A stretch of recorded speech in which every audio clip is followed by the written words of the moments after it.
শুভ সকাল। দিনের শুরুতেই চলুন জেনে আসি টিটিএন আজকের বাজার পরিস্থিতি। প্রথমেই জানব কাঁচা বাজার পরিস্থিতি। শীতের মৌসুমে বাজারে এখন শীতকালীন সবজি বেশি পাওয়া যাচ্ছে। সব সবজির বাজার মূল্য অনেকটা স্বাভাবিক রয়েছে।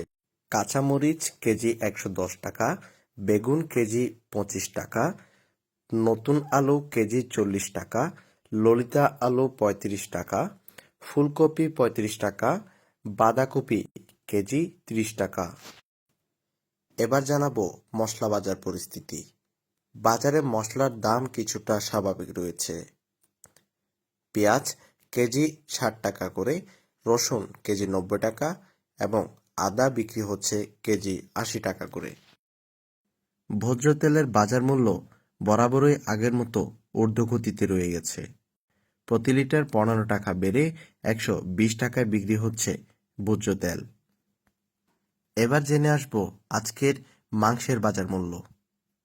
গরুর মাংস কেজি 550 থেকে 650 টাকা, ছাগলের মাংস 700 থেকে 750 টাকা।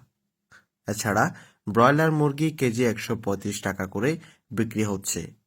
দেশি মুরগি বিক্রি হচ্ছে কেজি 400 টাকায়। এবার জেনে আসবো চালের বাজার পরিস্থিতি। চালের বাজার মূল্য কিছুটা বৃদ্ধি পেয়েছে। আতপ চাল বস্তা প্রতি 2600 টাকা এবং প্রতি কেজি 52 টাকা। সিদ্ধ চাল বস্তা প্রতি 2700 টাকা, কেজি প্রতি 54 টাকা।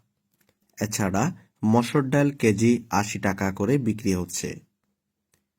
এ ছিল টিটিএন আজকের বাজার পরিস্থিতি। প্রতিদিনের বাজার পরিস্থিতি জানতে চোখ রাখুন টিটিএনে।